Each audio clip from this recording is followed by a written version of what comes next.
আমরা ছাত্র রাজনীতিটাকে করে উঠেছি। এই যে দেবাংশু বলছিল না, সোশ্যাল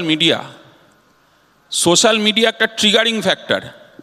সোশ্যালে আপনি থাকবেন না, সোশ্যালে কোনো কর্মপদ্ধতি থাকবে না, সোশ্যাল অ্যাঙ্গেল কিছু থাকবে না, কিন্তু সোশ্যাল মিডিয়াতে মুখ দেখাতে হবে, এটা কোনোদিনও হতে পারে না। কেউ অ্যাগ্রি করবে না এখানে। তার কারণ হচ্ছে কৃষক আন্দোলন ভাইরাল হয়েছিল কেন? ইন্টারনেট ভাইরাল করেছিল ঠিকই, ইন্টারনেট সোশ্যাল মিডিয়ার একটা বড় ভূমিকা রয়েছে, কিন্তু ওই শীতে যে কৃষকরা আমাদের অন্নদাতা, তাদের ওপর যখন গুলি চলে, ওই শীতে ঠান্ডায় কাঁপে তারা, তখন ইয়াং জেনারেশনই ছুটে এসে পাশে দাঁড়ায়। তার কারণ তাদের মনে হয় যে তারা আপন। অভয়া এখানে যারা বসে আছেন, দরজায় দরজায় ঘুরতে হচ্ছে বিচারের জন্য। যারা এখানে ইয়াং জেনারেশন বসে আছেন আপনারা জানেন, এবং আপনারাও তো এগিয়ে এসেছিলেন। গোটা ভারতবর্ষ দেখেছিল যে আন্দোলন করতে পারে পশ্চিমবঙ্গের আমজনতা, এটা আমরা দেখেছি। আচ্ছা, আরও কয়েকটা কথা বলি। মাদ্রাসা জানেন তো, মাদ্রাসা,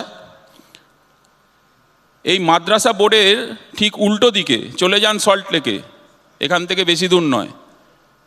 মাদ্রাসার ভাই বোনেরা রাস্তায় বসে ইফতার করে, কিন্তু উল্টো দিকে মাদ্রাসা বোর্ড আছে, সেখানে গালা ইফতার চলে, তাদেরকে প্রবেশ করতে দেওয়া হয় না।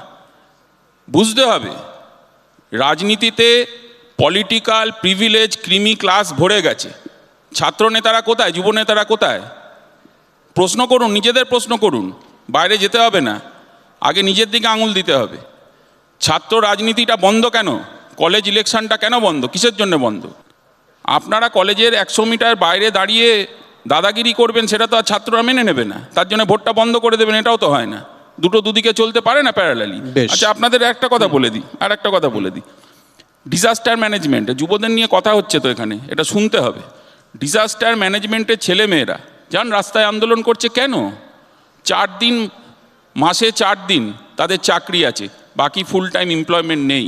এসএসসির টিচাররা চোখে জল ফেলছে, তারা কি আমাদেরই তো এজ গ্রুপ? আমরা তো চোখের সামনে দেখছি, খুব ভালো লাগছে আমাদের আন্তরিক হতে হবে। ছাত্র রাজনীতি যারা করে ওঠে তাদের আন্তরিকতা থাকে, আর ওই ওপর থেকে প্যারাশুট হয়ে নামলে তারা বোঝে না যে আসলে কি যন্ত্রণাটা রয়েছে।